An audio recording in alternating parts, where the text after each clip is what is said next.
Oke, semangat pagi. Semangat pagi teman-teman.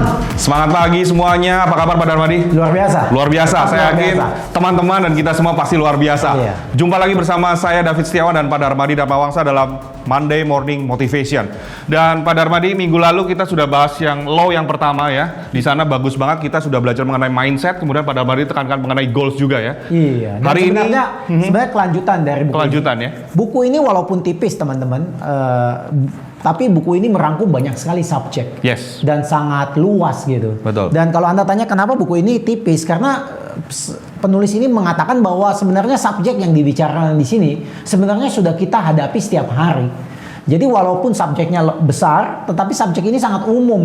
Betul. Oleh sebab itu saya sebelum masuk ke law number 2 ya, saya mau review dulu law number 1 ya, which is the master law ya. Master law, Law-nya betul, yang paling besar yang mencakup semua law yang lain ya. Tanpa master law ini yang lain nggak bisa gerak gitu ya. Oke. Jadi master law yang kemarin kalau Anda ingat bahwa kita kalau mau bertumbuh, kita harus membuat masa depan kita lebih besar daripada masa lalu. Betul. Ya. Ini kan bagaikan kalau kita kasih jalan mobil, Fit. Ya. Ya. Kalau Pak David lihat, apakah kaca spion penting nggak di dalam? Penting. Penting ya. Penting. Abis itu ada kaca lagi yang kecil di atas ini ya, untuk melihat ke belakang ya. Itu semua penting. Penting. Tapi masalahnya kalau mata kita selalu lihat terus ke belakang itu Bahaya itu sekali. menjadi bahaya. Betul. Nah, mata kita kan mesti melihat kaca yang ada di depan, ya. Namanya windshield glass itu ya. Jadi kaca yang lebih besar begitu. Namun sekali-sekali kita melihat ke belakang. Boleh ya. Karena kalau kita nggak melihat ke belakang, banyak hal yang mungkin kita tidak memberikan keputusan yang tepat. Setuju, Ya. setuju. Namun kita kembali lagi, the law pertama adalah kita adalah manusia yang punya ekspektasi. Jadi ekspektasi kita harus bangun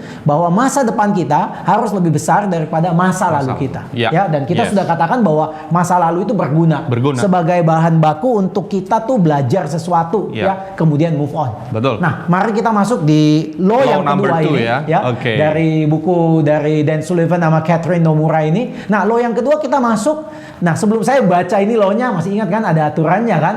Ada frase yang mesti kita katakan betul, apa? Ada tambahan masih ya. ingat Pak David nggak? Kita akan jadi lebih baik jika kita akan bertumbuh jika gitu ya. Kita akan bertumbuh jika kita membuat pembelajaran kita lebih besar daripada pengalaman yang kita hadapi. Yes. Ini menarik sekali ya Pak David ya.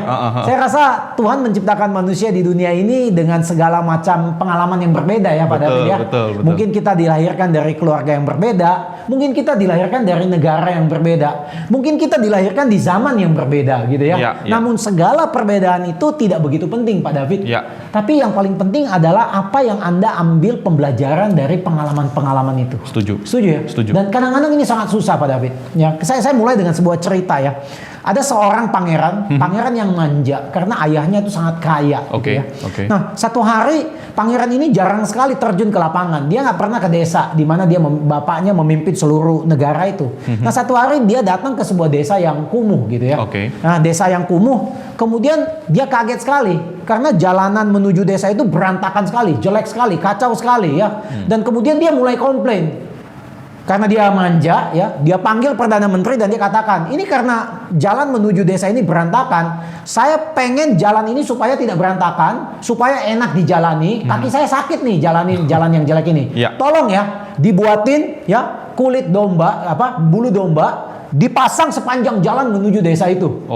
Jadi bayangin Pak, karena dia melihat sesuatu yang dia nggak bisa terima, dia nggak bisa terima pengalaman baru ini, dia merasa saya selama ini hidupnya nyaman, kemudian dikasih sebuah rute yang tidak nyaman bagi dia. Solusinya adalah tolong buat ya jalan menuju desa itu dipenuhi dengan bulu domba supaya kakinya nggak kantuk batu gitu Pak.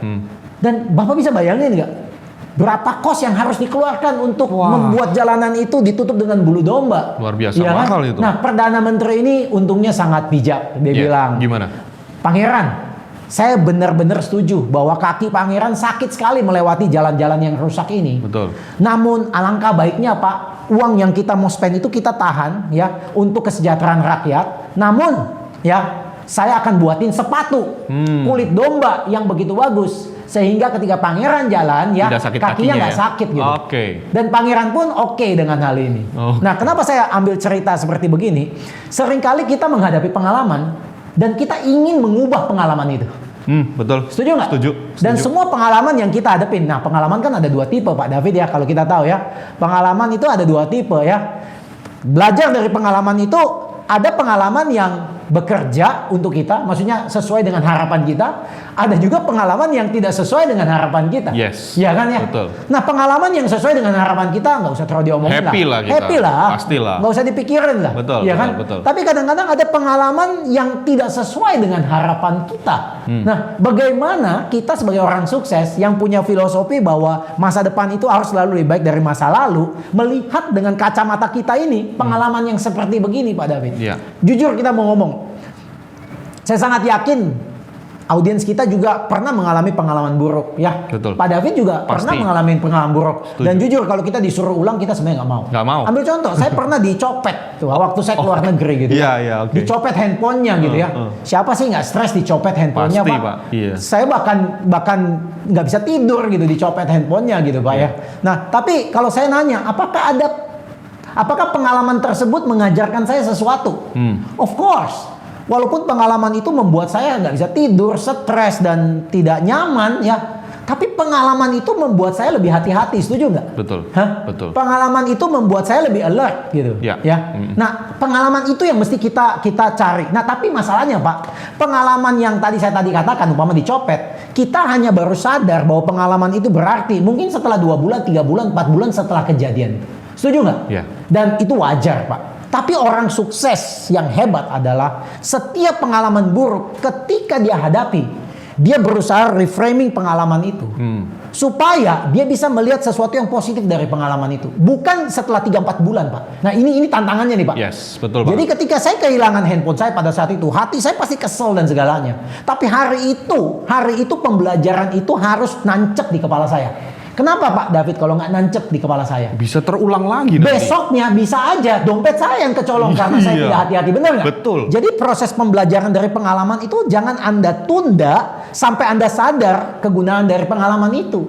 Karena semua pengalaman yang kita hadapi, baik buruk maupun baik, itu selalu ada pembelajaran. Yes. Nah ini dulu poinnya. Ini nggak gampang Pak David kalau kita mikirin lagi. Oke, jadi saya ulang lagi, kita hanya bisa bertumbuh di dalam hidup kita, di dalam karir kita, di dalam pengembangan diri kita kalau mempunyai kesadaran bahwa pengalaman hanya sebuah pengalaman. Tetapi yang paling utama adalah pembelajaran dari pengalaman itu. Dan mahal juga ya Pak ya? Iya benar. Pengalaman itu mahal mahal sekali Pak. Dan setiap orang mempunyai pengalaman yang berbeda. Betul, Setuju betul, ya? setuju, Nah kalau setuju. kita lihat di sini ya, experience that work yang saya tadi katakan sama Pak David, ini sebenarnya experience kan yang membuat kita maju nih. Setuju. Ambil contoh nih, kita ngelakuin Monday Morning Motivation, ini kan pengalaman yang menarik sekali bagi kita Pak David ya. Memang saya tahu sulit juga. Sulitnya bukan artinya negatif, ya butuh struggle lah ya, butuh mikir gitu ya, butuh kreativitas ya, butuh inovasi, butuh inisiatif, setuju nggak? Saya rasa masih positif itu. Nah, pengalaman seperti ini membuat kita maju. Jadi sebenarnya kalau saya ubah nih, seperti Monday Morning Motivation, sebenarnya ini bukan pengalaman. Sebenarnya tantangan. Bener nggak? Challenge. Karena banyak orang mau sukses tapi tidak mau berubah kan. Ya. Nah kalau kita mau maju ya, kita mau maju, kita mau belajar dari pengalaman, ya kita mesti mempunyai tantangan. Dan tantangan itu yang saya tadi bilang sejenis pengalaman tadi, ya, yang membuat kita bisa maju dan bisa menambah kapabilitas kita gitu. Saya mau nanya, kalau kita sudah lakukan nih edisi levelnya yang beda loh. ya. Edisi yang ke-23 ya. Bagaimana pendapat Pak David mengenai confident Pak David? Beda Pak. Bicara di depan umum, Lain. Tambah bagus ya Pak. Tambah pede. Nggak terlalu kaku gitu ya. Iya. Lebih mengalir gitu Pasti. ya. Gimana dengan kapabilitas kita sebagai pembicara? Level up lah pasti. Level up ya. Pasti. Level up ya. Karena kita mampu mencari sisi-sisi penting dari topik yang kadang-kadang walaupun sederhana, tetapi dengan sudut pandang yang berbeda bisa menjadi sesuatu. Kita dapat insight banyak di situ. Yes. Jadi experience tanpa pembelajaran itu adalah sesuatu yang kurang baik, tidak baik. Ya, setuju. Baik experience itu baik ataupun tidak baik ya. Jadi kita harus lihat nih pembelajaran apa yang kita pelajari ya. Jadi orang-orang sukses itu apapun kondisinya, mereka tuh jarang komplain, Pak. Mereka tuh jarang menyalahkan. Bahkan sebenarnya masa Covid 2 tahun ini pembelajaran yang sangat baik untuk kita. Setuju nggak Pak David? Setuju. Apa yang kita bisa belajar? Bahwa ternyata teknologi itu membantu kita untuk bisa reach in kepada lebih banyak orang. Setuju. Ternyata ketika Covid seperti ini kita mulai kreativitas apa yang harus dilakukan dalam kondisi yang terbatas ini. Nah itu kan pengalaman. Walaupun orang banyak bilang negatif. Banyak orang menyalahkan bisnisnya hancur karena COVID. Setuju nggak Pak David? Iya. Ya, setuju nggak? Betul. Banyak orang mencari alasan bahwa bisnisnya nggak bisa maju karena COVID. Iya. Banyak agent juga mengatakan hal yang seperti begitu. Tapi kalau mereka mengatakan dua hal seperti gitu, pertanyaan saya, apakah ada pembelajaran yang positif dari pengalaman itu? Nggak ada. Ya. Akibatnya mereka bukannya berputar menjadi besar, mereka menciut jadi kecil, Pak. Ya. Dan nggak bisa grow. Betul. Padahal pembelajaran itu, pengalaman itu baik positif atau negatif pasti mempunyai nilai. Benar banget. Nah, pengalaman yang tidak bekerja sesuai dengan keinginan kita, yang saya tadi bilang pengalaman buruk dan segalanya, ini sebenarnya membuat kita punya confidence turun dan kapabilitas turun kalau kita nggak belajar sesuatu dari itu. Yes. Yang tadi Pak Darmadi singgung juga ya. Benar nggak Pak? Iya. Kan saya sangat yakin lah kalau ada orang, kita ketemu orang, Pak, Bapak tuh kalau datang tiap kali ada meeting selalu tepat waktu ya Pak ya. Hebat ya Bapak. Kemudian mungkin dia bisa ngomong gini, sebenarnya dulu saya itu adalah orang yang nggak tepat waktu. Sampai saya ketinggalan pesawat umpama begitu kan ya. Dan akibat ketinggalan pesawat saya mesti beli tiket yang baru lagi dan harganya mahal minta ampun. Ya, dari pengalaman itu saya belajar sesuatu. Yes. Lebih baik datang lebih cepat. Setuju banget. Pak David? Setuju. Nah, jadi pengalaman apapun harus kita sikapi dengan sebuah pembelajaran ya. Nah, big learning itu from small experience juga bisa terjadi, Pak. Dari hal-hal yang kecil. Big learning ya, big learning. Kita belajar sesuatu, bahkan kita belajar dari anak kecil. Ya. Bahkan ketika kita training marketing associate yang baru, kita juga belajar dari mereka.